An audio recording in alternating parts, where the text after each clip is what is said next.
ओम गुरु ब्रह्मा गुरु विष्णु गुरुर्देवो महेश्वरा गुरु साक्षात् परो ब्रह्म तस्मै श्री गुरुवे नमः। नित्यं शुद्ध निराभासं निराकारं निरंजनं नित्यबोध चिदानंदं गुरुर्ब्रह्म नमाम्यहम्। यस्य पाद प्रवाद्यस्ता अप्रपंचो भाति भासुराय तमहं सद्गुरु वंदे पूर्णानंद चिदात्मकम्। ओम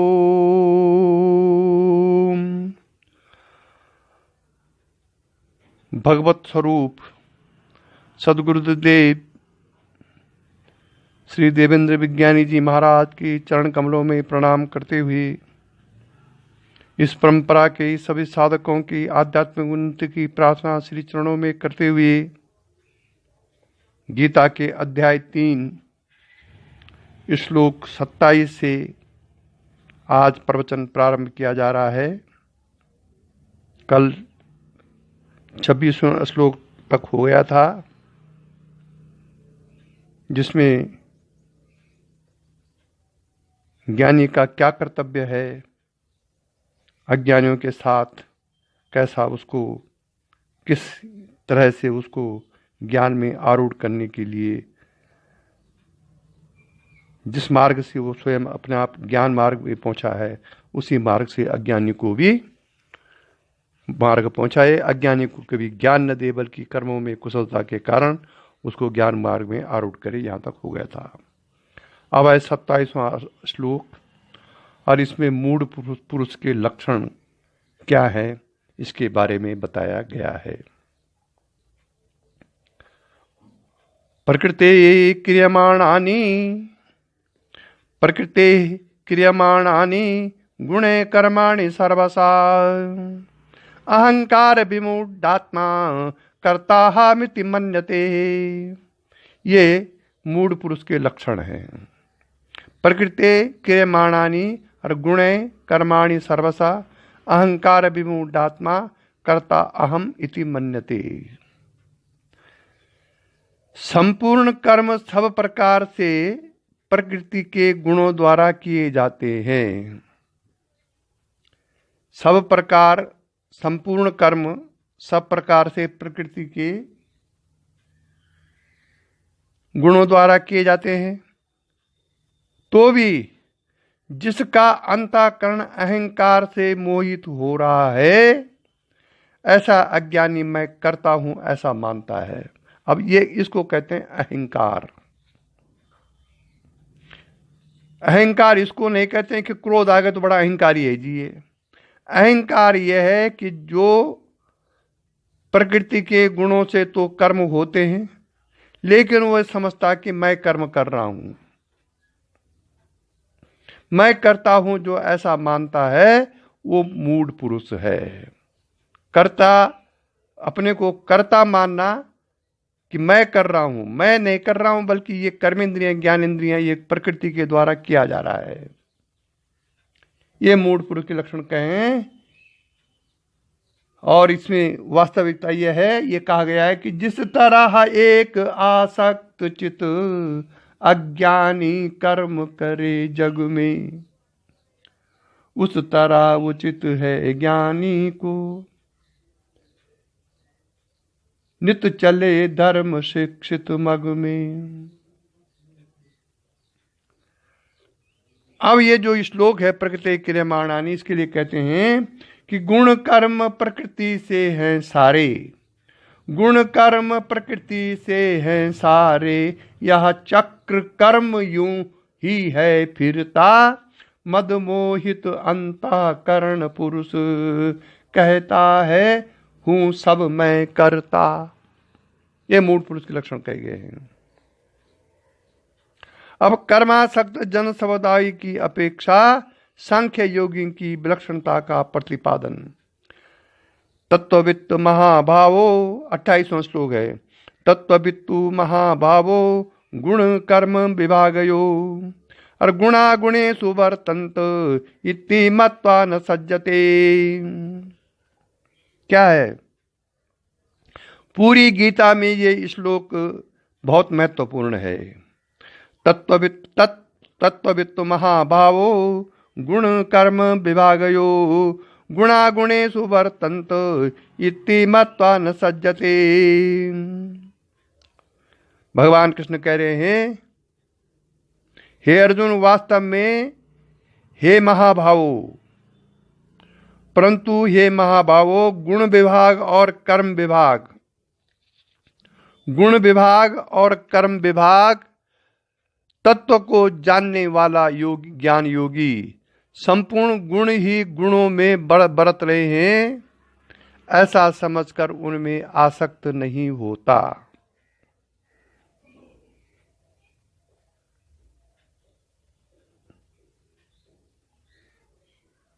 ऐसा समझ करके उनमें जो ज्ञानी है वो आसक्त नहीं होता। सब गुण और कर्म विभाग तत्व को ज्ञानी चित्त में धरता है। गुण है गुण ही में वर्तमान, या समझ त्याग ब्रह्म करता है। हमको ब्रह्म है और उस ब्रह्म को तत्व से ही समाप्त किया जा सकता है, तत्व ज्ञान से। अब ये यहां कहा गया गुण विभाग और कर्म विभाग, ये क्या चीज है? ये चीज है कि त्रिगुणात्मक माया के कार्य रूप 5 महाभूत और मन बुद्धि अहंकार तथा 5 ज्ञानेंद्रियां, 5 कर्मेंद्रियां और शब्दादि 5 विषय, इन सब के समुदाय का नाम है गुण विभाग और इनकी परंपरा की चेष्टाओं का नाम है कर्म विभाग।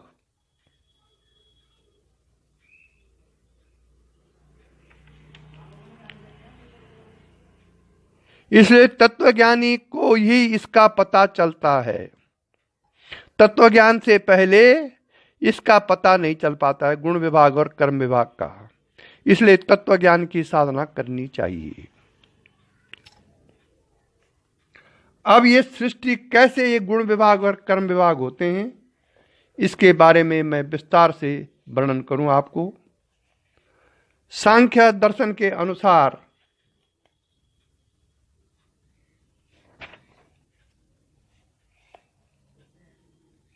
यह भी विचारना जरूरी है कि जिस रोगी को पतली खिचड़ी नहीं पचती,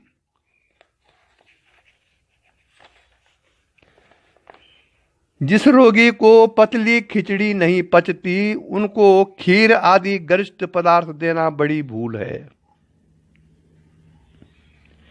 खीर आदि भोजन तो उस रोगी को उल्टा हानि कर ही करेंगे।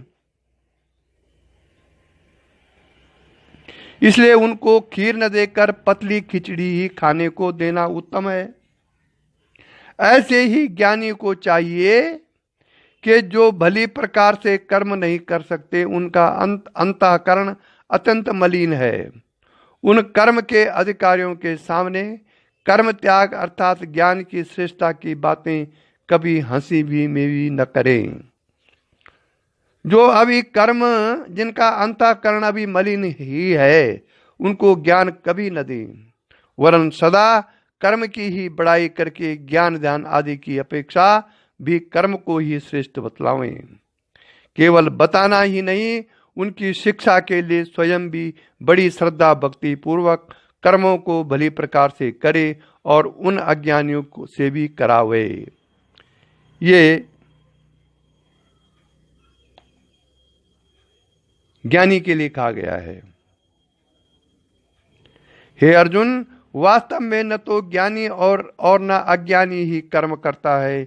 संपूर्ण कर्म प्रकृति के गुणों द्वारा ही किए जाते हैं।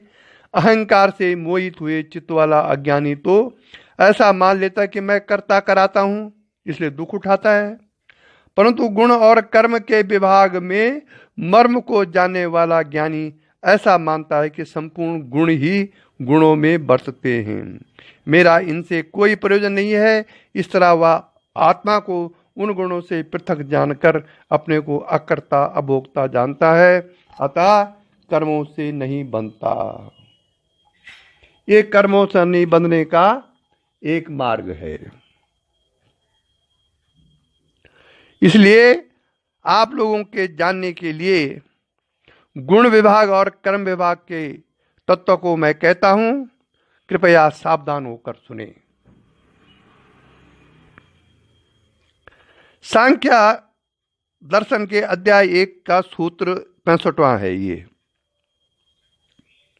अब यहां से प्रकृति कैसे कैसे प्रकृति की रचना होती है, कैसे कैसे फिर इस स्थूल भूतों की रचना होती है, कैसे कैसे ब्रह्मांड की रचना होती है, इस पर ध्यान दें, तब आपको पता चलेगा कि हर जगह परमात्मा ही अवस्थित है।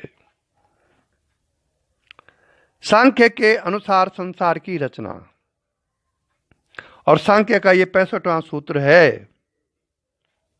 सांख्य दर्शन का अध्याय 1 का, सांख्य दर्शन के अध्याय 1 का सूत्र 65वां,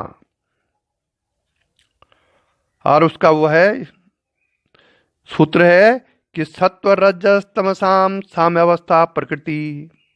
ध्यान दीजिए, सत्व रजस तमसाम साम्य अवस्था प्रकृति, और प्रकृतिर महान महतो अहंकारो अहंकारस्त पंच तन्मात्रा उभयस इंद्रियम मनः पंच तन्मात्रभ्य स्थूल भूतानि पुरुषा इति पंच विसंति गुणा।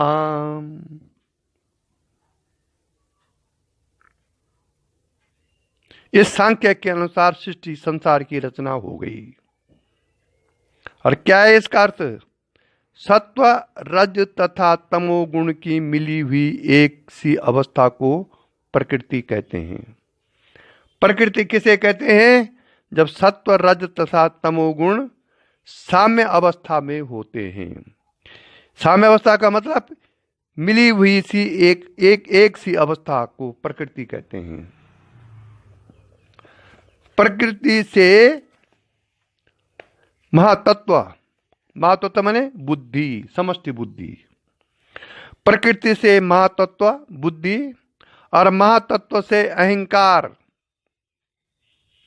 और अहंकार से 5 तन्मात्रा अर्थात सूक्ष्म महाभूत, और 5 तन्मात्राओं से 10 इंद्रियां, 11वां मन तथा 5 स्थूल महाभूत, इन 24 और 25वां पुरुष अर्थात जीवात्मा है।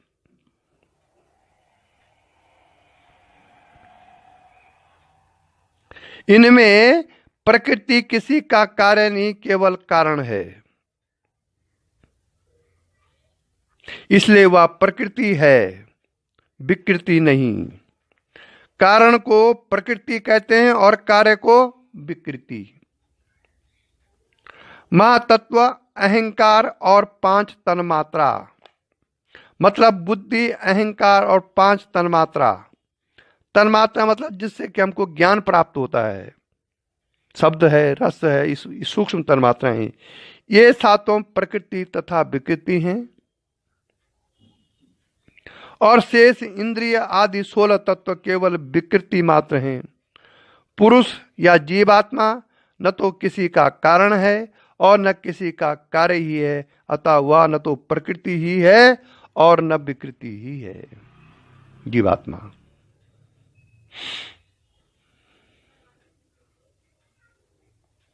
ब्रह्मा से तृण पर्यंत जितना भी चारों प्रकार का चराचर प्राणी रूप जगत है,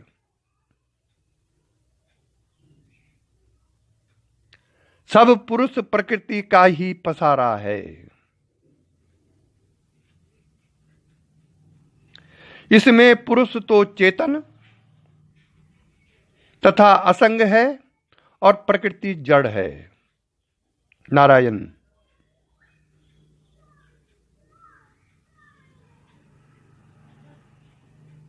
पुरुष के सकाश से ही प्रकृति चराचर जगत को रचती है।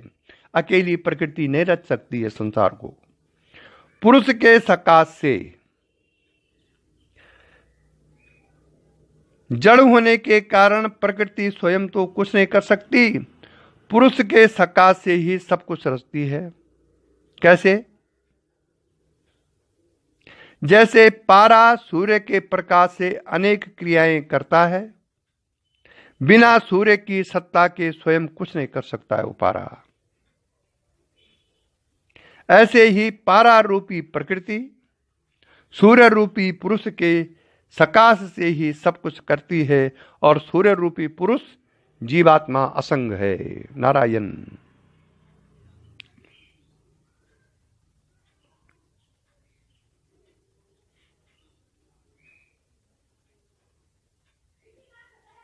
यहां तक हो गया क्लियर?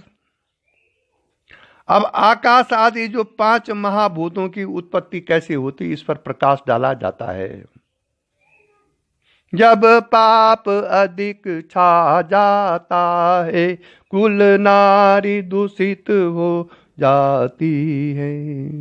कर उत्पत्ति वो वर्ण संकर, कुल धर्म व जाति बिगोती है। नारायण नारायण नारायण नारायण नारायण नारायण नारायण। कुल धर्म नष्ट हो जाने से सब कुल को पाप दबाते हैं। हे कृष्ण सुना है मैंने, पितर अधोगति जाते हैं। हे कृष्ण सुना है मैंने, पितर अधोगति जाते हैं। आकाश आदि 5 भूतों की उत्पत्ति कैसी होती है, इस पर वर्णन किया जाता है। पुरुष के सकाश से प्रकृति से महातत्व, महातत्व से अहंकार, अहंकार से शब्द सहित आकाश हो गया उत्पन्न। महातत्व माने यहां पर समष्टि बुद्धि है, और उस समष्टि बुद्धि से अहंकार उत्पन्न होता है। समष्टि बुद्धि से जब अहंकार उत्पन्न होता है, तो यही इसी अहंकार से शक्तिपात का गुरु शक्तिपात दीक्षा देता है। अगर जो गुरु महातत्व पर नहीं पहुंच, समष्टि बुद्धि में नहीं पहुंच सकता है, और वहां पर दीक्षा देने का जो सात्विक अहंकार है उत्पन्न हो, तो दीक्षा फिर असफल हो जाएगी, अगर वो गुरु शरीर के अंदर है तो। इसलिए गुरु को वास्तव में शरीर से बाहर जाने की प्रक्रिया का पता चलना चाहिए, उसका अनुभव होना चाहिए उसको। शक्तिपात की बात कर रहा हूं मैं। शक्तिपात के गुरु की प्रथम जो उसका गुण होना चाहिए, प्रथम योग्यता उसको ये होनी चाहिए कि वह अपने संकल्प धारणा बल से व्यष्टि बुद्धि को समस्त बुद्धि में ले जा सकता हो, और समस्त बुद्धि में जब अहंकार उत्पन्न होता है, उस समय सामने बैठे हुए शिष्य का कल्याण करने की धारणा करके उसे दीक्षा दे, वही दीक्षा सफल होगी।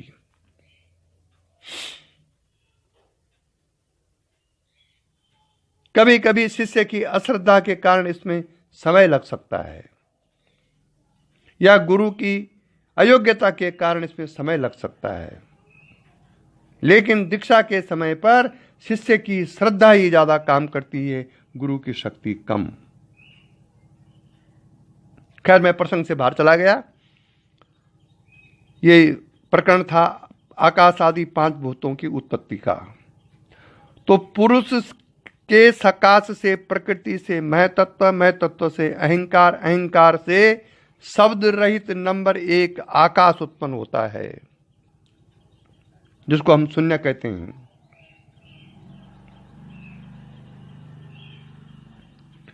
जो साधक शून्य में जाकर के बड़ा अहंकार कर रहे हैं कि मुझे शून्य अवस्था में जाना, उससे पहले देखिए कि कितनी चीजें हैं। आकाश से पहले अहंकार है, फिर अहंकार से पहले महातत्व है, फिर महातत्व से पहले प्रकृति है, और प्रकृति से फिर पुरुष है, जीवात्मा है, और जीवात्मा के बाद फिर परम ब्रह्म परमात्मा है। लेकिन शून्य में पहुंचने के बाद आपको ये चीजें समझ में आने लगेंगी, अगर आप गुरु के बताए हुए मार्ग पर चल रहे हैं, नट के अनुसार नहीं चल रहे हैं। आकाश, और आकाश से क्या उत्पन्न होगा? फिर वायु उत्पन्न हुई। वायु में से दो गुण हैं, स्पर्श तथा अपना गुण शब्द आकाश का गुण। अब वायु में दो गुण आ गए, एक आकाश का गुण शब्द और एक वायु का अपना गुण है स्पर्श। जब वायु चलती है तो शी शी शी शी की आवाज आती है, वो आकाश का गुण है उस वायु के अंदर, और स्पर्श उसका अपना गुण है। फिर वायु से तेज उत्पन्न हुआ, तीसरा भूत।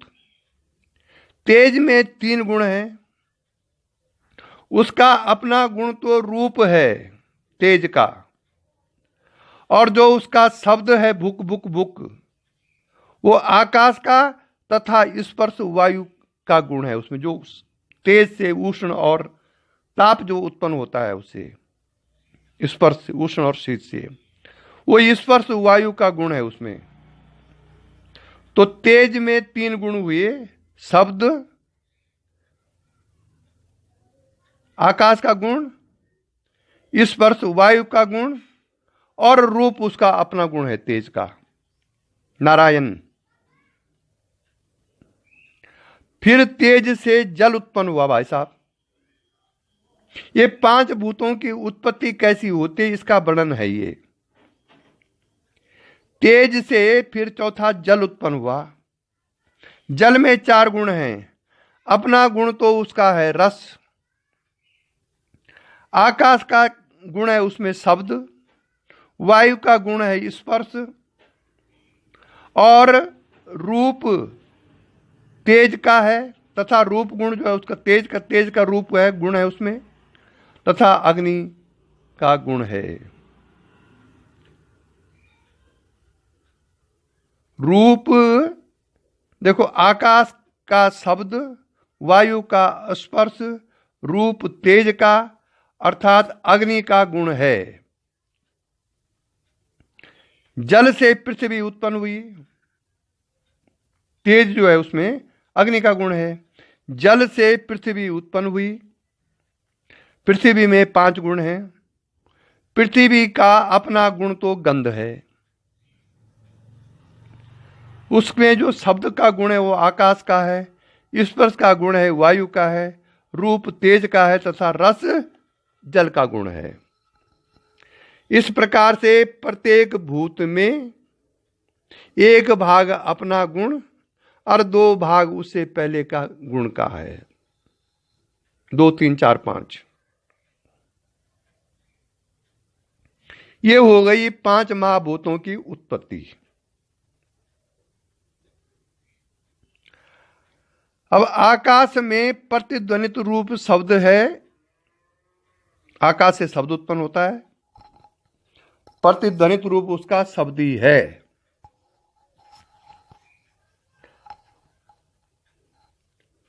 वायु में शब्द शीशी शब्द है, उष्ण शीत से विलक्षण कठिन स्पर्श है,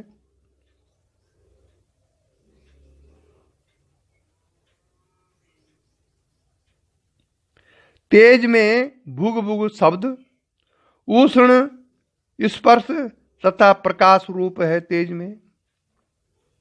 जल में चुल चुल के मेल से होता है, जल में चुल चुल शब्द, शीत स्पर्श शुक्ल रूप तथा मधुर रस है। जल में चुल चुल शब्द, शीत स्पर्श शुक्ल रूप तथा मधुर रस है। जो जल खारा या कड़वा मालूम होता है ना, वह पृथ्वी के मेल से होता है। वास्तव में जल का स्वाद तो मीठा ही है। हरड़ या आंवला आदि खाने के बाद जल पीने से मीठापन मालूम होता है। और नंबर 5 आ गए, पृथ्वी में कट कट शब्द है, उष्ण शीत से विलक्षण कठिन स्पर्श है।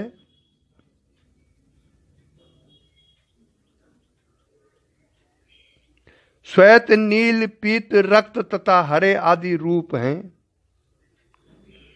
मीठा खट्टा कड़वा कसैला और चरपरा रस है। सुगंध और दुर्गंध दो प्रकार की गंध है पृथ्वी में। उपरोक्त प्रकार से आकाश में एक, वायु में दो, तेज में तीन और जल में चार तथा पृथ्वी में 5 गुण हैं। इनमें एक एक अपना तथा शेष गुण कारक के हैं। देखिए अब कैसे पुरुष से आकाश उत्पन्न हुआ, पुरुष के सकाश से प्रकृति उत्पन्न हुई। देखिए यहां से चलो ना आप। पुरुष के जो निसंग है जीवात्मा, जिसको कि शरीर के अंदर की होने के कारण जीवात्मा बोलते, वैसे वो आत्मा है। तो पुरुष के सकाश से प्रकृति बनी, प्रकृति से मां तत्व बना, मां तत्व से अहंकार बना, अहंकार से शब्द सहित आकाश, और आकाश से वायु उत्पन्न हुई, वायु से 2 गुण, फिर वायु से तेज उत्पन्न हुआ, वायु से तेज उत्पन्न हुआ, तेज से फिर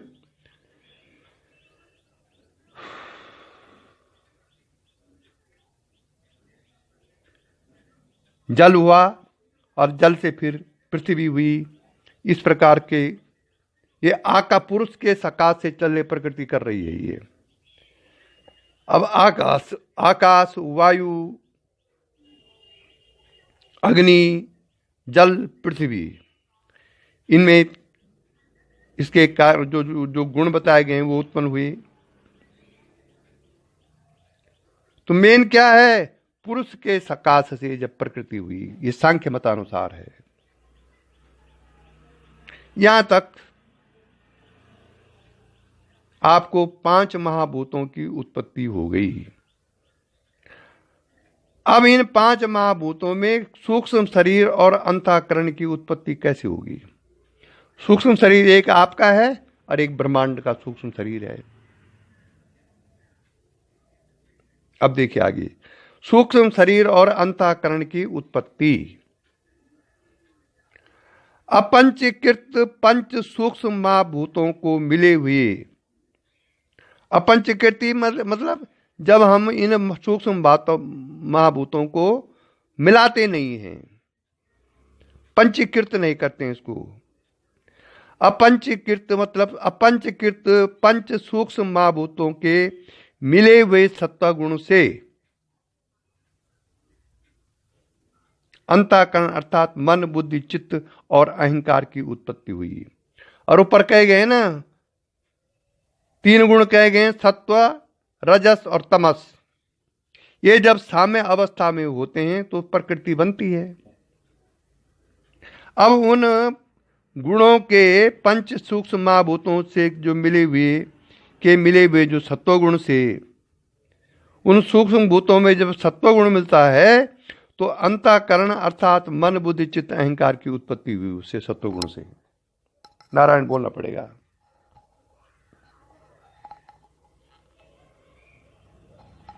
सत्व गुण से मन, बुद्धि, चित्त, अहंकार की उत्पत्ति हो गई।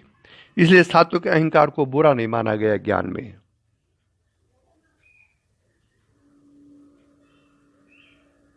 हो गया। अपंचीकृत पंच सूक्ष्म महाभूतों के मिले हुए सत्व गुण से अंतःकरण अर्थात मन, बुद्धि, चित्त, अहंकार की उत्पत्ति हुई। अब है ज्ञान इंद्रियों की उत्पत्ति कैसे हुई।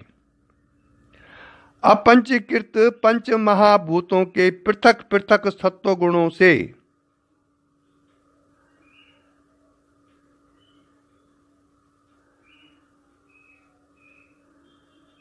अलग अलग सत्व गुणों से ज्ञानेंद्रियों अर्थात श्रोत्र, त्वचा, चक्षु, जीवा और घ्राण की उत्पत्ति हुई।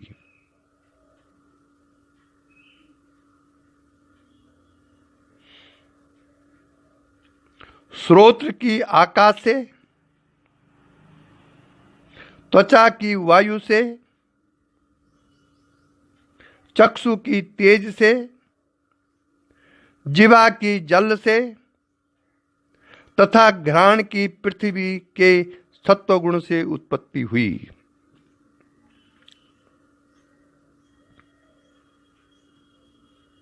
ये 5 भूतों में तीन गुण है ना, सत्वगुण, रजोगुण, तमोगुण।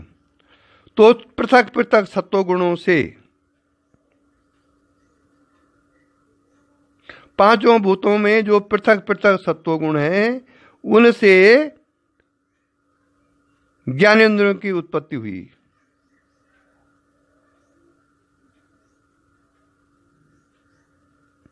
यह पांचों इंद्रिय ज्ञान की साधन है। ये पांचों इंद्रिय ज्ञान के साधन हैं, इसलिए इनको ज्ञानेंद्रिय कहते हैं। जिस इंद्रिय से ज्ञान उत्पन्न होता है उसको कहते हैं ज्ञानेंद्रिय। ज्ञान सत्वगुण से होता है। अगर आप तमोगुण में हैं या रजोगुण में हैं, अहंकार, रजोगुणी अहंकार सबसे खतरनाक है, तमोगुणी अहंकार सबसे खतरनाक है। सत्वगुण का अहंकार उतना ज्यादा खतरनाक नहीं है, बल्कि सत्वगुण से के अहंकार से कभी कभी अन्याय का ब्लास्ट हो जाता है, अन्याय नष्ट हो जाता है।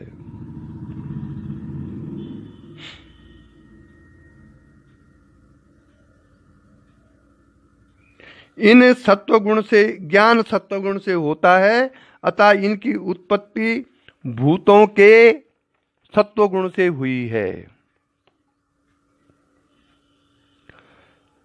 जैसे श्रोत्र आकाश के शब्द गुण को ग्रहण करता है।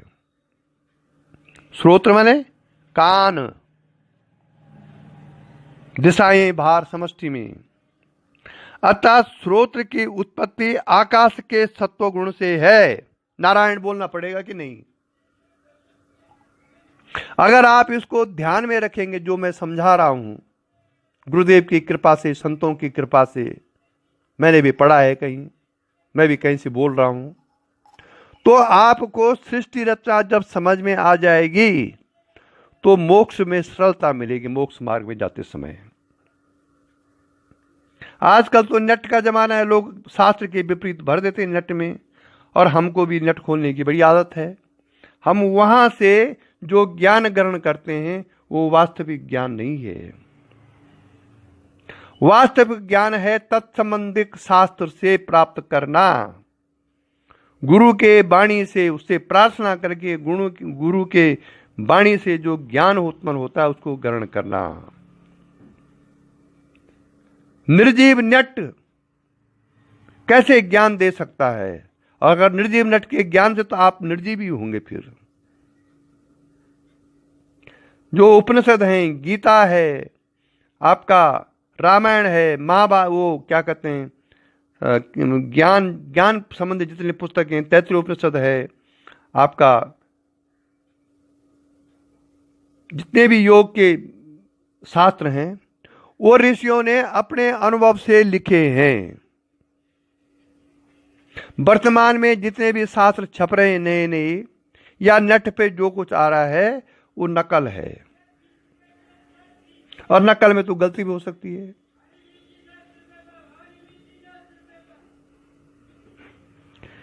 इसलिए स्रोत की उत्पत्ति आकाश के सतोगुण से है। ऐसे ही जो इंद्रिय जिस भूत के गुण को ग्रहण करती है, उस इंद्रिय की उत्पत्ति उसी भूत के सत्व गुण से हुई है। नारायण जी। भूत मीन्स यहां पर जेंट्स नहीं, भूत माने elements. There are 5 elements in the world, और इस एलिमेंट के मिलने से ही ये संसार बना हुआ है।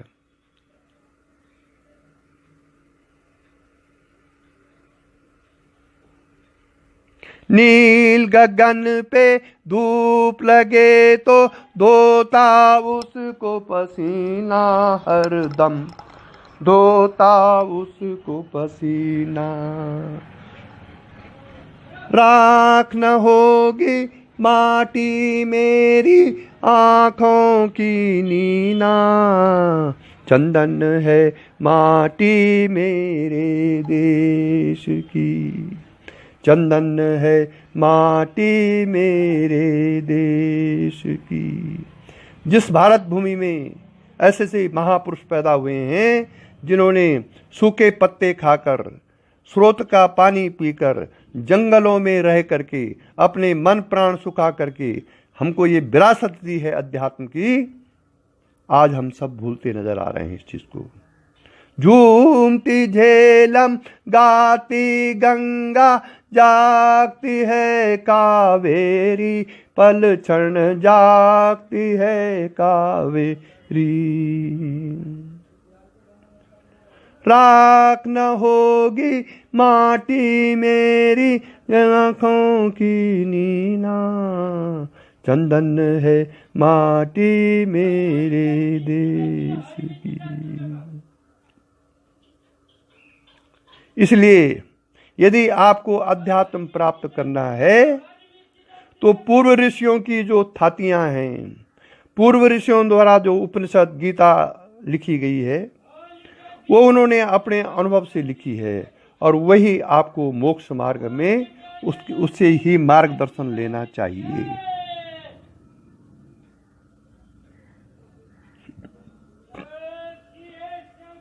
प्रबल प्रारब्ध के कारण ज्ञानियों के भी ऐसे प्रसंग मिले हैं जिससे कि आपकी श्रद्धा भक्ति कम हो सकती है, क्योंकि हमारी दृष्टि शरीरों पर है।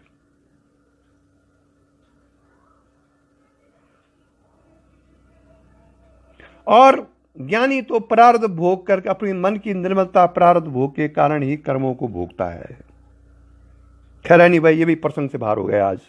आज प्रसंग से बाहर बहुत बातें हो रही हैं जो कि ज़्यादा ठीक नहीं है, लेकिन कभी कभी गंगा इस प्रकार से आ जाती है, उसका रुकना बहुत मुश्किल होता है। अब कैसे प्राणों की उत्पत्ति होती है इस पर मैं समझाता हूं। भूतों के मिले हुए रजोगुण अंश से, भूत कौन से? द 5 एलिमेंट्स, उनमें जो रजोगुण मिलकर होता है, भूतों के मिले हुए रजोगुण अंश से प्राणों की उत्पत्ति हुई। नारायण। स्थान तथा क्रिया भेद से प्राण 5 प्रकार का कहा जाता है।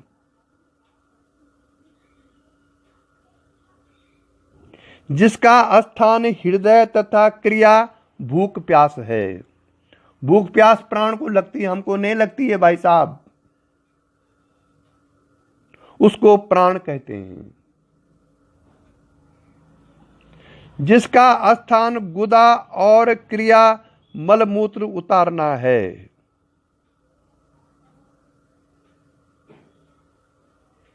उसको अपान कहते हैं।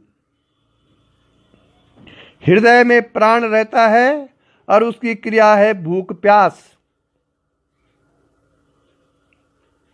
और जिसका स्थान गुदा और क्रिया है मलमूत्र को उतारना, उसको कहते हैं अपान। नारायण। नंबर 3, 5 प्रकार का कहा गया प्राण, दो प्रकार हो गया। तीसरा है कि जिसका स्थान नाभि और क्रिया है उसकी खाए पिए अन्नोदक को पचने योग्य सम करना, उसको कहते हैं समान। समान प्राण। 5 प्रकार के प्राण हैं, प्राण, अपान और समान, 3 हो गए। अब चौथा है भाई साहब, जिसका स्थान कंठ और क्रिया खाए पिए अन्नोदक को पृथक करना तथा श्वास है, उसको कहते हैं उदान। वो ये कंठ में रहता है। कंठ में आप एक नस देखते होंगे, वो हर समय चलती रहती है, तक तक तक तक तक, उसमें चलती रहती है वो हर समय, उसकी क्रिया ही है। उस नस का क्या काम है? खाए पिए अन्नोदक को पृथक करना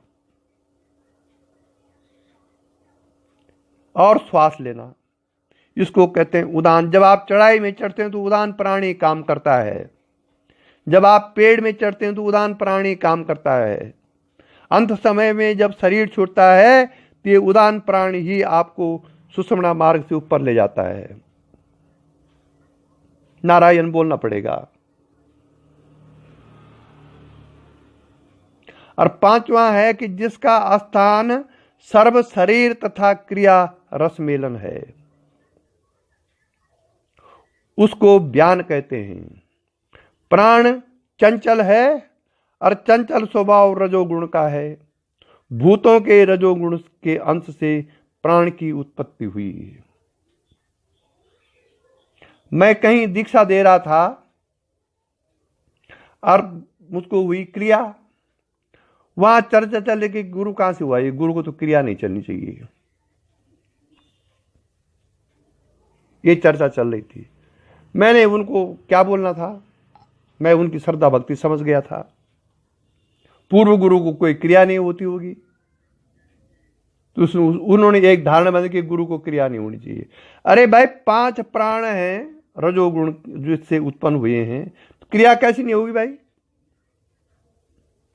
क्या गुरु प्राण विहीन है? अगर वो प्राण विहीन है तब तो क्रिया नहीं होगी। हाँ, वो ज्ञान की उस पराकाष्ठा में है, उस समय नहीं होगी।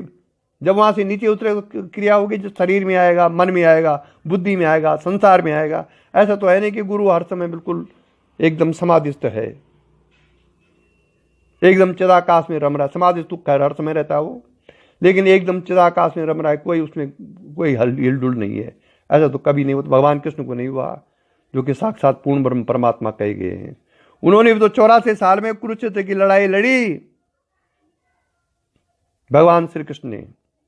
तो क्या है कि असल में शिष्यों की जो अपनी धारणा है, या नेट से जो उन्होंने पढ़ा है, या किसी महात्मा ने अपने प्रचार के लिए जो ऑडियो वीडियो चला दिए हैं, उस पर उनकी श्रद्धा ज्यादा जगेगी और अपने गुरु को वो पीछे रख देंगे। यही है कृतज्ञता। जिस गुरु ने 7 दिन तक या 4 दिन तक या 10 दिन तक अपने मन प्राण को अपनी तपस्या लगा करके तुम्हारा कल्याण किया हो, उसी गुरु को आप नेट के सामने फेंक कर रहे हैं, तो फिर आत्म श्राप पड़ेगा।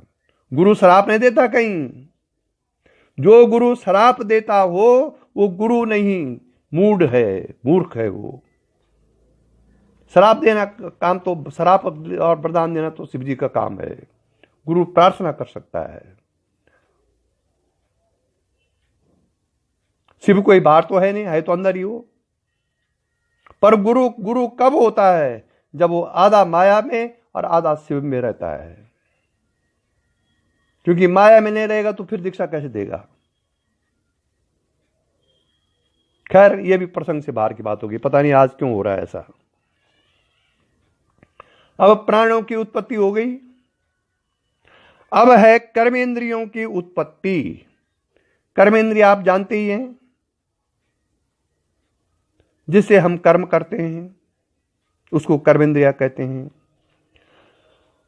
कर्मेंद्रियों की उत्पत्ति इस प्रकार होती है कि सूक्ष्म भूतों के पृथक पृथक रजोगुण अंश से, सूक्ष्म भूतों के पृथक पृथक रजोगुण अंश से 5 कर्मेंद्रियों की उत्पत्ति हुई। वाक से आकाश, वाक की आकाश से, वाक माने वाणी, तो ये आकाश उत्पन्न हुआ। हाथ की वायु से, पाद की अग्नि से, उपस्थ की जल से, उपस्थ माने जो विषय आनंद को ग्रहण करती है, उस इंद्रियों को उपस्थ कहते हैं। उपस्थ की जल से और गुदा की पृथ्वी से उत्पत्ति हुई। यहां 5 इंद्रियां क्रिया के साधने वाली हैं। क्रिया रजोगुण से होती है। पर क्रिया तो हम कर ही रहे हैं। अगर रजोगुण है तो क्रिया कैसे? आप हाथ से गिलास कैसे उठाएंगे आप? जब रजोगुण उस हाथ में प्रभावी होगा तभी तो आप हाथ उठाएंगे, गिलास उठाएंगे। तो गुरु को क्रिया नहीं होती, ये तो महान मंदता की वो है। क्रिया 2 प्रकार की, एक शरीर संबंधी, एक प्राण संबंधी, एक आत्म संबंधी। क्योंकि आत्मा से सबसे पहले प्राण उत्पन्न हुआ, तो क्रिया रजोगुण से होती है, अतः उनकी उत्पत्ति भूतों के रजोगुण अंश से हुई है।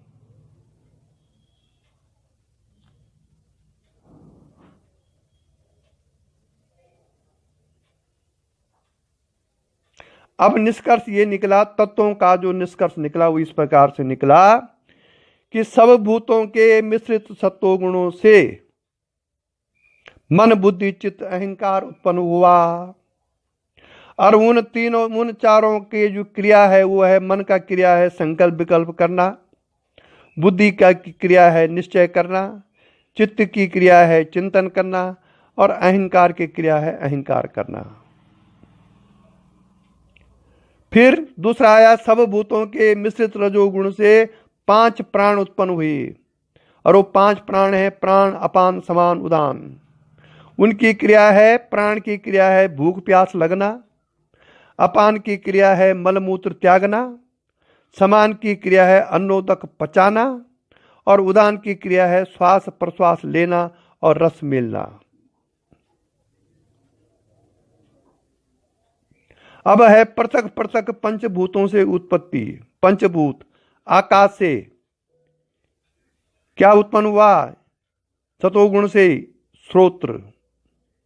क्रिया क्या है उसकी? सुनना। वायु से क्या उत्पन्न हुआ? त्वचा। उसकी क्रिया क्या है? स्पर्श गुण, स्पर्श ग्रहण। तेज से क्या उत्पन्न हुआ? नेत्र। उसकी क्रिया क्या है? देखना।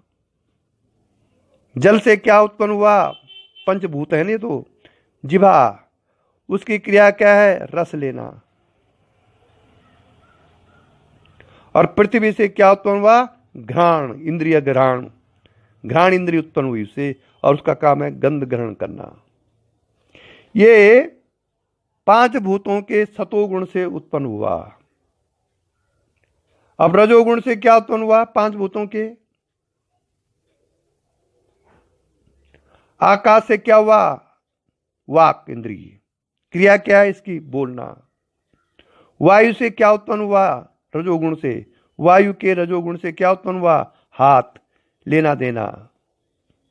तेज के रजोगुण से क्या हुआ? पाद, चलना। जल के रजोगुण से क्या उत्पन्न हुआ? उपस्थ, विषय भोग तथा मूत्र त्याग करना। और घ्राण और पृथ्वी के रजोगुण से क्या उत्पन्न हुआ? गुदा, मल त्याग। सत्वगुण से ज्ञानेन्द्रियां उत्पन्न हुई, और रजोगुण से कर्मेंद्रियां उत्पन्न हुई 5 भूतों के से। 5 भूतों के सत्वगुण से ज्ञानेन्द्रियां उत्पन्न हुई, ज्ञानेन्द्रियों की क्रिया कही जा चुकी हैं। और 5 भूतों के रजोगुण से कर्मेंद्रियां उत्पन्न हुई, और उसका क्या कार्य है ये भी कहा जा चुका है। प्रसंग काफी लंबा हो गया, फिर भी महत्वपूर्ण प्रसंग है, कृपया ध्यानपूर्वक सुने।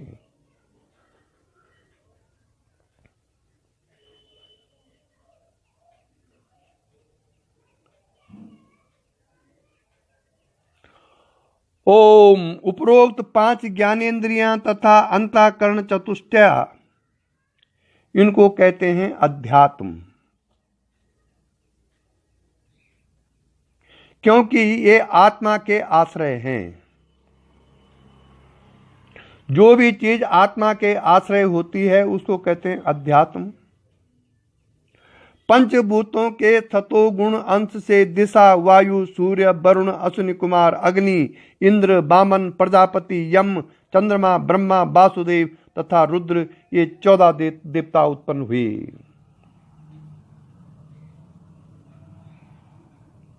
ये इंद्रियों के देवता हैं। ये 14 देवता क्या क्या हैं? 14 देवता पंचभूतों के सतोगुण अंश से दिशा, वायु, सूर्य, वरुण, अश्विनी कुमार, अग्नि, इंद्र, वामन, प्रजापति, यम, चंद्रमा, ब्रह्मा, वासुदेव तथा रुद्र, ये 14 देवता उत्पन्न हुए। ये इंद्रिय देवता हैं, व्यष्टि में भी और समष्टि में भी। इनको कहते हैं अधिदेव। इनको अधिदेव कहते हैं, जो अपने शरीर से पृथक हो और चक्षु आदि इंद्रियों का विषय न हो, अर्थात इंद्रियों से न जाना जा सके, उसको अधिदेव कहते हैं। नारायण। जिसने अर्जुन अज्ञान बंध का है आत्मज्ञान से नाश किया, नारायण नारायण नारायण नारायण नारायण नारायण नारायण। जिसने अर्जुन अज्ञानवंद का है आत्मज्ञान से नाश किया, उसने रवि सम कर प्रकाश पर ब्रह्म का है आभास किया। अब ये हो गया अध्यात्म। अध्यात्म किसको कहते हैं और अधिदेव किसको कहते हैं, ये क्लियर हो गया। भूतों के तमोगुण अंश से इंद्रियों के विषय उत्पन्न हुए, उन विषयों को अधिभूत कहते हैं। अध्यात्म, अधिदेव और अधिभूत। भूतों के तमोगुण अंश से इंद्रियों के विषय उत्पन्न हुए हैं और उन विषयों को अधिभूत कहते हैं जो अपने शरीर से पृथक हो तथा चक्षु आदि इंद्रियों का विषय हो, अर्थात इंद्रियों से जाना जावे, उसको अधिभूत कहते हैं। नारायण। अब हुआ अध्यात्म, अधिदेव और अधिभूत की त्रिपुटी है इस पूरे ब्रह्मांड, पूरे संसार में। अध्यात्म, अधिदेव और अधिभूत की त्रिपुटी है, अर्थात इन तीनों के बिना कोई क्रिया नहीं होती। जैसे नेत्र है, अध्यात्म भी है और देखने का विषय अर्थात वस्तु अधिभूत भी है, परंतु सूर्य अधिदेव के बिना नेत्र नहीं देख सकते। तो नेत्र, विषय अधिभूत और सूर्य अधिदेव, ये तीनों की त्रिपुटी हैं। ऐसे ही सूर्य अधिदेव भी हैं और देखने योग्य वस्तु अधिभूत भी है, परंतु नेत्र अध्यात्म नहीं है तो भी नहीं देख सकते। ऐसे ही चक्षु इंद्रिय भी है और सूर्य भी, परंतु देखने का विषय अधिभूत नहीं है तो भी नहीं देख सकते। मूल यह है कि बिना त्रिपुटी के कोई ज्ञान या क्रिया नहीं हो सकती। श्रीमन नारायण।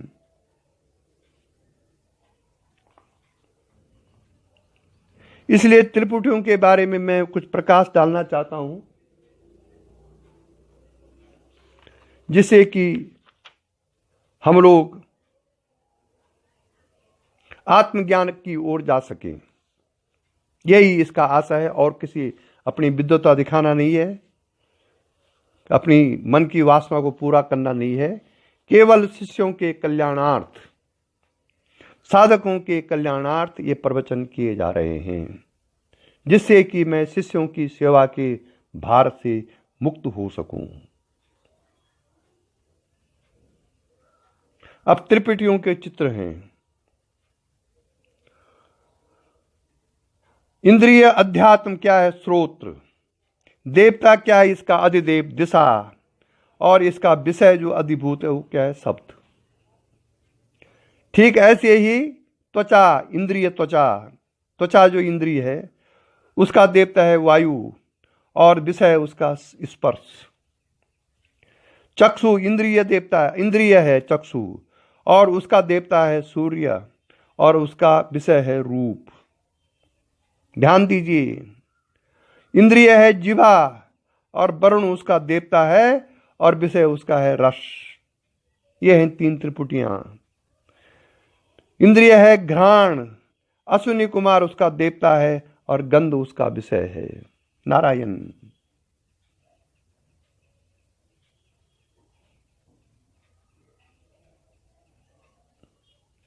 अब कर्म इंद्रियों की त्रिपुटी देखिए, ये तो ज्ञान इंद्रियों की त्रिपुटी है जो मैंने बोला।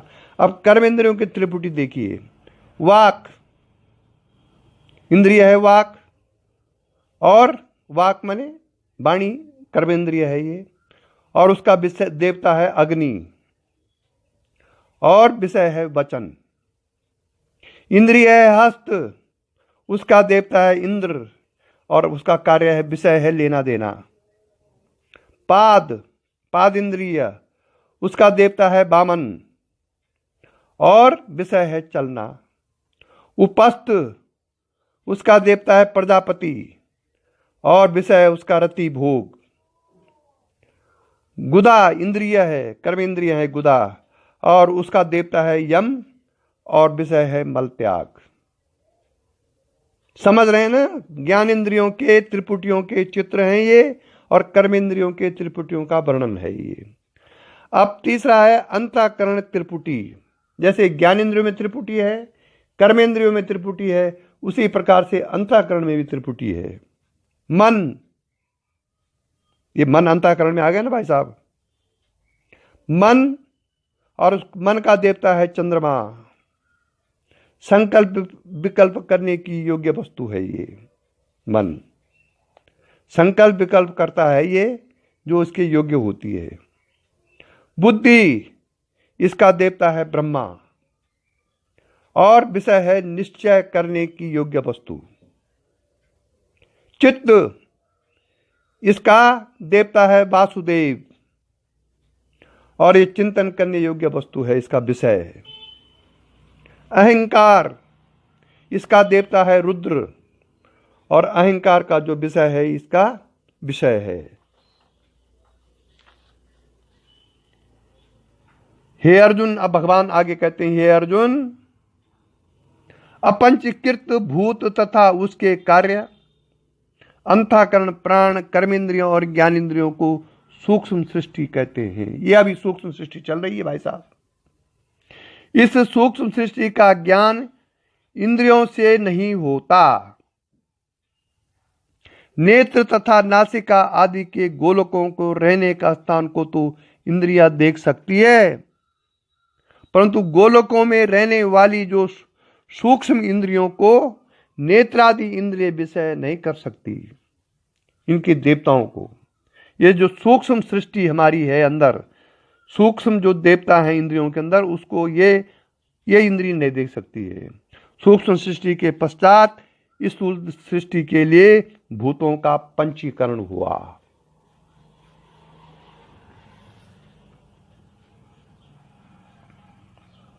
ओम। अब पंचीकरण विषय काफी लंबा हो गया, पर फिर भी आज इसको खत्म करना बहुत आवश्यक है, नहीं तो फिर वो टूट जाएगा।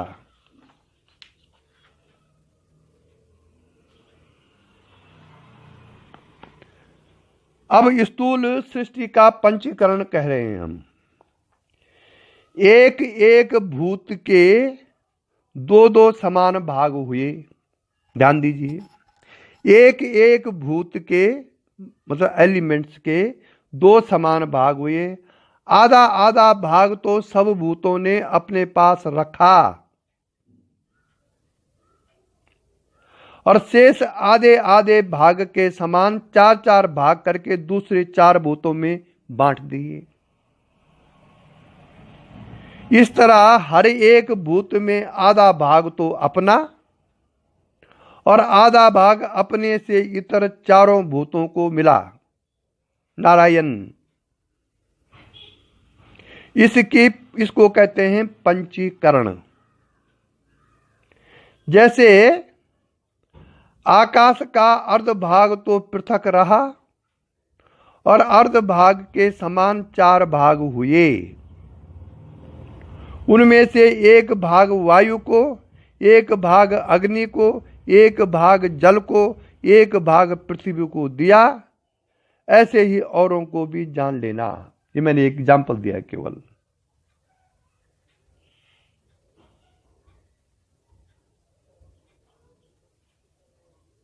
हे अर्जुन, भगवान फिर आगे कह रहे हैं कि पंचीकृत भूतों से स्थूल सृष्टि की रचना हुई। उस सृष्टि के भूलोक, भुवरलोक, स्वरलोक, महरलोक, जनलोक, तपालोक और सत्यलोक, ये सातों भुवन ऊपर के हुए और अतल, सुतल, पाताल, बितल, रसातल, तलातल और महातल, ये सात लोक नीचे के हुए। इन 14 लोकों में जीवों के भोगने योग्य अन्नोदक तथा भोगने के साधन देव, मनुष्य तथा पशु पक्षी आदि के स्थूल शरीर बने हैं। आप समुद्र की तलहटी में देखिए, वो भी स्थूल शरीर का जीव है, कितने उसके मुख हैं, कितने उसके पैर हैं, कहाँ उसकी आंखें हैं, कहाँ उसका मुंह है, कोई पता नहीं चल रहा है, फिर भी वो चल रहा है। यह है तलातल। तलातल में जो जीव उत्पन्न हुई अपने कर्मों के कारण, वो भोजन कहां से खा रहा है ये भी पता नहीं चल रहा है, पर फिर भी चल रहा है, जीव चल रहे हैं। छोटी छोटी मछलियां, छोटे छोटे कीट जो कि नीचे जमीनों के अंदर हैं, बरसात में किन्हीं कारणों से ऊपर आ जाते हैं और फिर गाड़ी के नीचे पीस करके 2 मिनट में समाप्त हो जाते हैं। मैं जब घूमने जाता हूं सुबह के ऊपर रोड में, तो हजारों संख्या के कीड़े जमीन से ऊपर उठ करके सड़कों में चलते रहते हैं, तब तक गाड़ी आकर पीस करके खत्म हो जाते हैं। वो फिर उनकी दूसरी योनि चलती है। तो ये कहां है? ये वही हैं जो नीचे के लोक हैं। अतल, सुतल, पाताल, बितल, रसातल, तलातल, महातल। ये अमेरिका भी पाताल लोक में है, पाताल लोक का ही भाग है। वेदों में इसका वर्णन है बहुत भयंकर। नहीं तो अमेरिका का पता कहां था पहले? वास्को डिगामा ने इसका पता किया कि कोई दूसरी दुनिया भी है कहीं, लेकिन आज अमेरिका कहां पहुंच गया।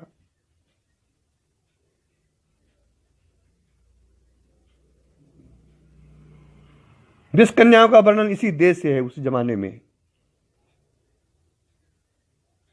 नारायण।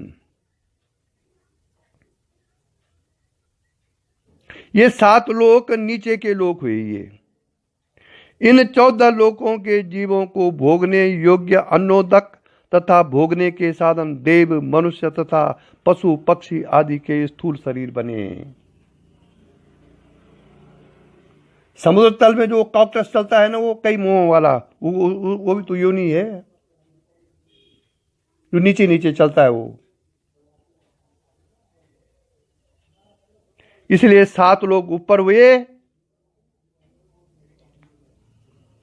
14 लोग ऊपर हुए। कौन से? भूलोक, भूवरलोक, स्वर्लोक, महालोक, जनलोक, तपालोक और सत्यलोक। 7 लोग ऊपर हुए, 7 लोग नीचे हुए। ये 14 लोकों में जीवों के भोगने योग्य अन्नोदक तथा भोगने के साधन देव, मनुष्य, पशु पक्षी, कीड़े मकोड़े सबके स्थूल शरीर बने हो। अब स्थूल शरीर की रचना कैसे कैसे होती है?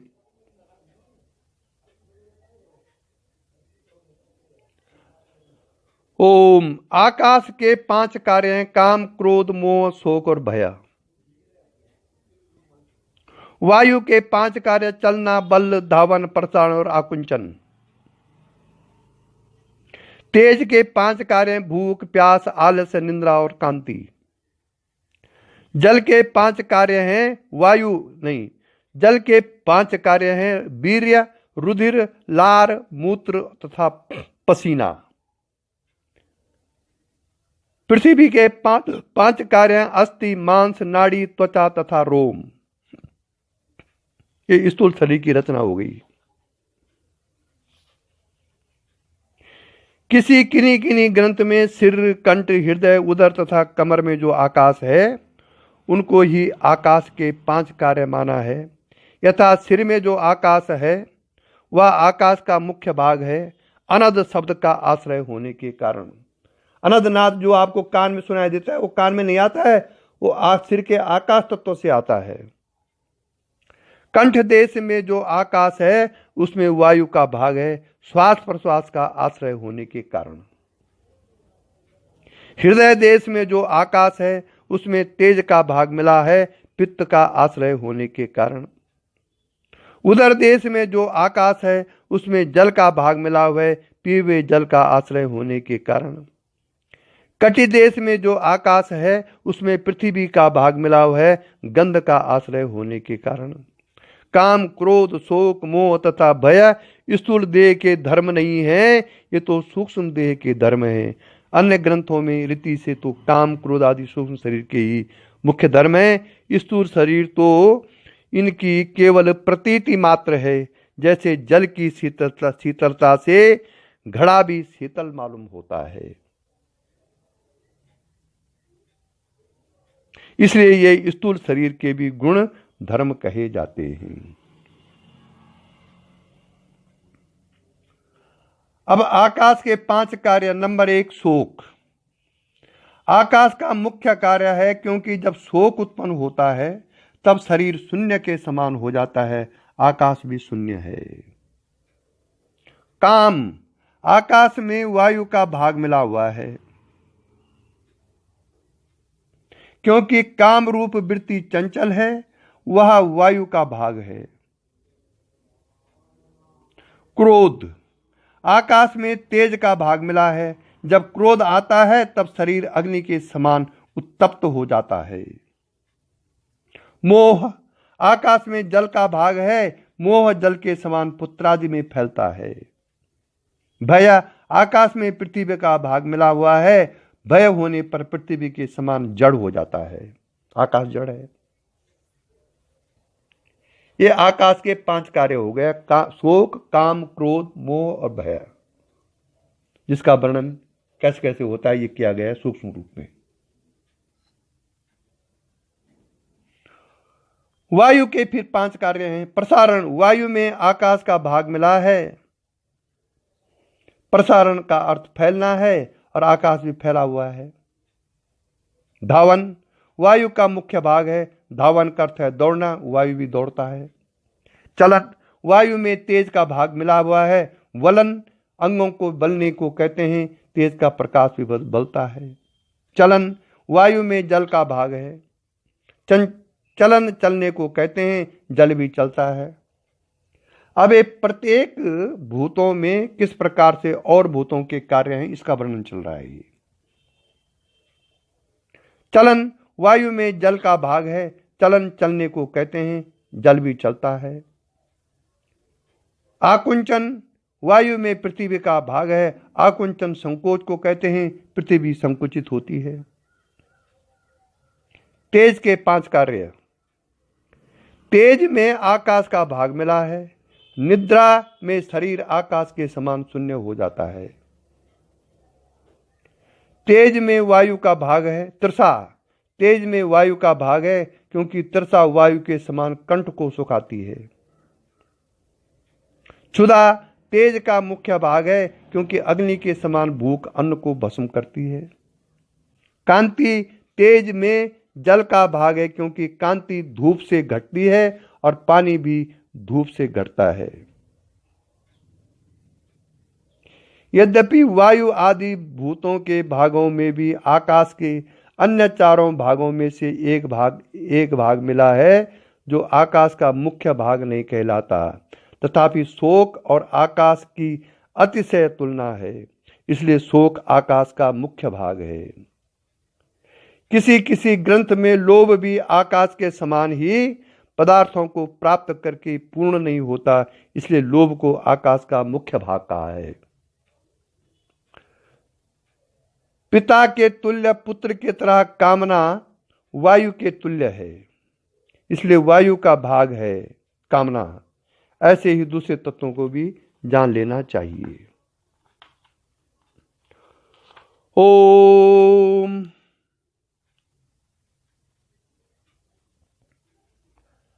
आलस्य। तेज में पृथ्वी का भाग है, क्योंकि आलस्य से शरीर पृथ्वी के समान जड़ हो जाता है। अब है तीसरा जल का कार्य। जल के 5 कार्य क्या क्या हैं? लार। जल में आकाश का भाग मिला है, क्योंकि लार आकाश के समान ऊंचे से नीचे होती है। स्वेद। जल में वायु का भाग मिला है, क्योंकि पसीना वायु के समान श्रम से उत्पन्न होता है। मूत्र। जल में तेज का भाग मिला है, क्योंकि मूत्र तेज के समान गर्म होता है। वीर्य। जल का मुख्य भाग है, क्योंकि शुक्र जल के समान श्वेत तथा उत्पत्ति का कारण है। रुधिर। जल में पृथ्वी का भाग है, क्योंकि खून पृथ्वी के समान लाल होता है। अब है पृथ्वी के 5 कार्य। रोम। पृथ्वी में आकाश का भाग मिला है, क्योंकि केश आकाश के समान शून्य होते हैं। त्वचा। पृथ्वी में वायु का भाग है, क्योंकि त्वचा से स्पर्श का ज्ञान होता है, वायु भी स्पर्श वाला है।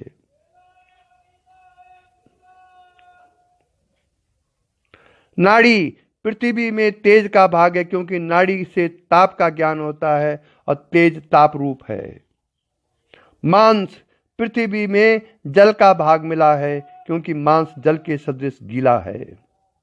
अस्थि पृथ्वी का मुख्य भाग है, क्योंकि हड्डी पृथ्वी के समान कठिन है और इसमें नाखून तथा दांतों का भी हड्डी में ही अंतर्भाव है। ये पृथ्वी के भाग हैं, पृथ्वी के कार्य हैं ये। इस प्रकार से आकाश आदि 5 भूतों को 25 तत्व कहते हैं, क्योंकि आकाश के 5 कार्य हैं, शोक, काम, क्रोध, मोह, भय। वायु के 5 कार्य हैं, प्रसारण, धवन, बलन, चलन, अकुंचन। तेज के 5 कार्य हैं, निद्रा, तृषा, क्षुधा, कांति, आलस्य। जल के 5 कार्य हैं, लार, स्वेद, मूत्र, शुक्र, श्रोणित। और पृथ्वी के 5 कार्य, रोम, त्वचा, नाड़ी, मांस, अस्थि। उपरोक्त जो वर्णन किया गया है, उपरोक्त 25 तत्वों का स्थूल शरीर है। ठीक है भाई साहब। 5 ज्ञानेंद्रियां, 5 प्राण, 5 कर्मेंद्रिया, मन तथा बुद्धि, इन 17 का सूक्ष्म शरीर है। इन दोनों के कारण अज्ञान के को कारण शरीर कहते हैं। इन दोनों का जो शरीर है, कारण शरीर, अज्ञान जहां रहता है उसको कहते हैं कारण शरीर। इन तीनों शरीरों में 5 कोष हैं। कोष कहते हैं म्यान को। कारण शरीर को आनंदमय कोष कहते हैं और विज्ञानमय, मनोमय तथा प्राणमय, ये तीनों कोष सूक्ष्म शरीर में हैं। विज्ञानमय, मनोमय और प्राणमय, ये तीनों कोष सूक्ष्म शरीर में हैं और स्थूल शरीर को अन्नमय कोष कहते हैं। 5 ज्ञानेंद्रियां तथा बुद्धि को विज्ञानमय कोष कहते हैं। 5 ज्ञानेंद्रियों तथा मन को मनोमय कोष कहते हैं। 5 प्राण तथा 5 कर्मेंद्रियों को प्राणमय कोष कहते हैं। उपरोक्त प्रकार से 3 शरीरों में 5 कोष हैं। नारायण।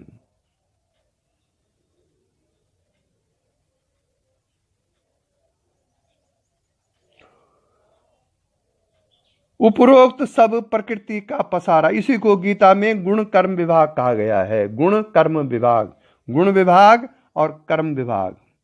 उपरोक्त सब प्रकृति का पसारा है, इसको गुण विभाग कहते हैं और इनकी आपस की चेष्टा को कर्म विभाग कहते हैं। नारायण। इस तरह प्रकृति ही सब कुछ रचती है तथा करती कराती है और पुरुष अर्थात जीवात्मा असंग है। ऐसा ही शास्त्रों में कहा गया है, ऐसा ही श्रुतियों में कहा गया है और उसका उदाहरण है असंगो यम पुरुषः।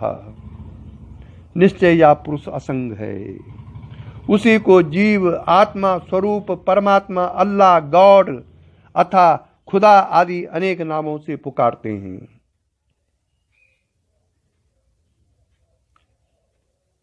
अब कृष्ण कह रहे हैं 27वां श्लोक में,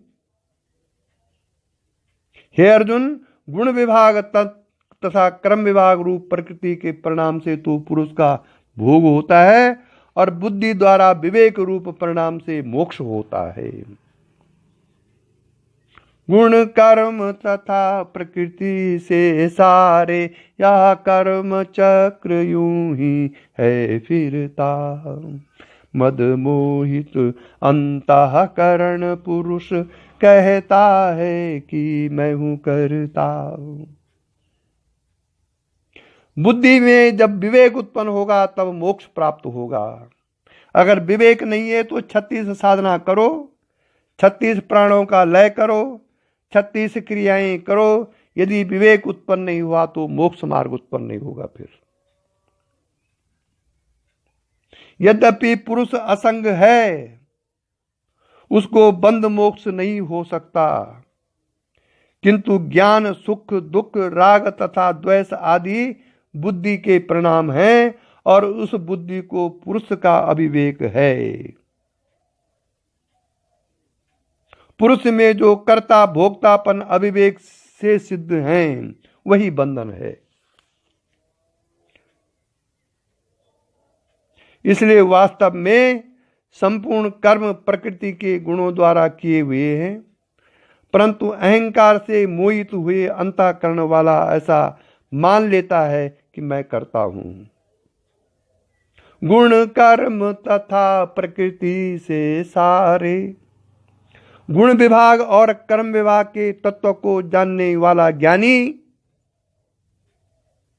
ऐसा मानकर आसक्त नहीं होता है कि संपूर्ण गुण ही गुणों में बरत रहे हैं, मैं असंग हूं, जब उसको ये ज्ञान हो जाता है। इसलिए गुण कर्म तथा प्रकृति से सारे, या कर्म चक्र यूं ही है फिरता। मद मोहित अंतःकरण पुरुष कहता है कि मैं हूं करता। इसलिए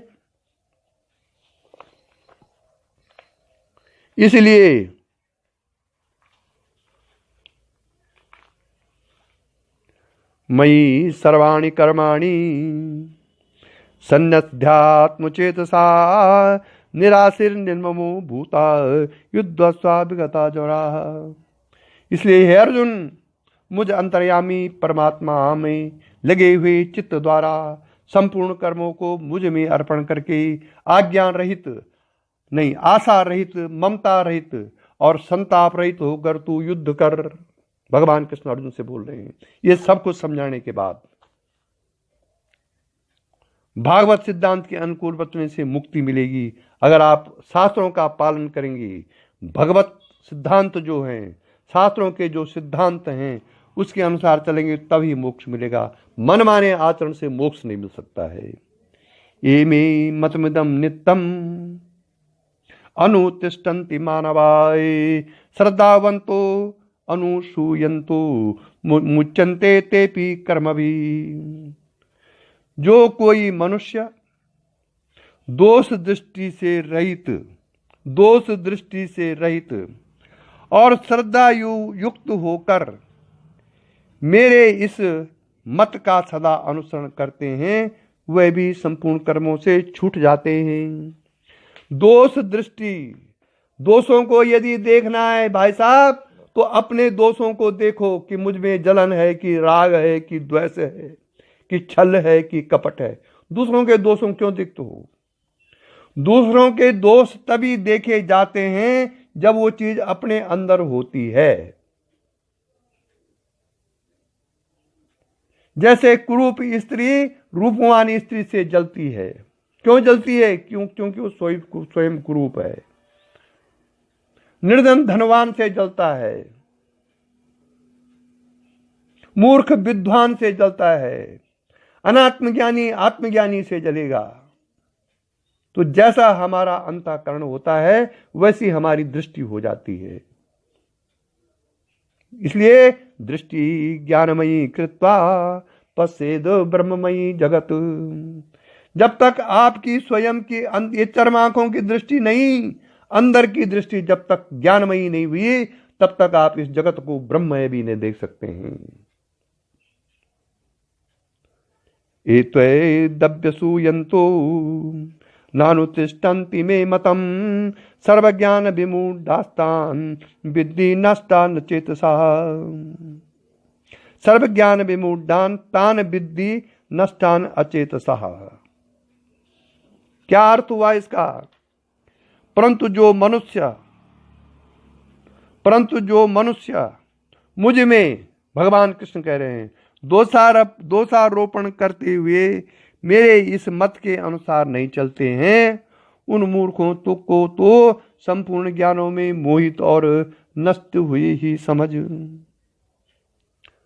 जो इस अनुसार शास्त्रों का अनुशीलन न करते हुए और मुझ में पक्षपात का दोषारोपण लगाते हैं, मुझ में मतलब आत्मा में, गुरु में, भगवान में, गुरु विग्रह में जो दोष लगाते हैं, उसको तू मूर्ख समझ, और वो नष्ट होते हैं। फिर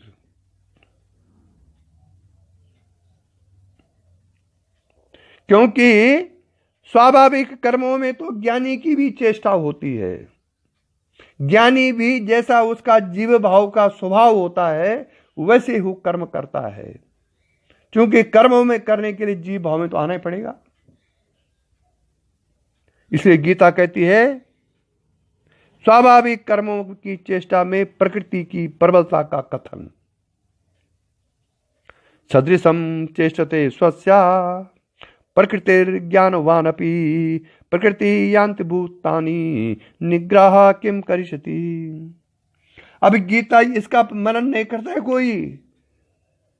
गुरुजी ने ऐसा कर दिया, गुरुजी ने वैसा कर दिया, गुरुजी ने गुस्सा कर दिया, गुरुजी ने क्रोध कर दिया, इसको नहीं देख रहा है कोई। ये जो गीता में लिखा हुआ है कि सदृशम चेष्टते स्वस्या प्रकृतिर्ज्ञानवानपि प्रकृति यान्ति भूतानि निग्रह किम करिष्यति। सभी प्राणियों में गुरु भी आता है।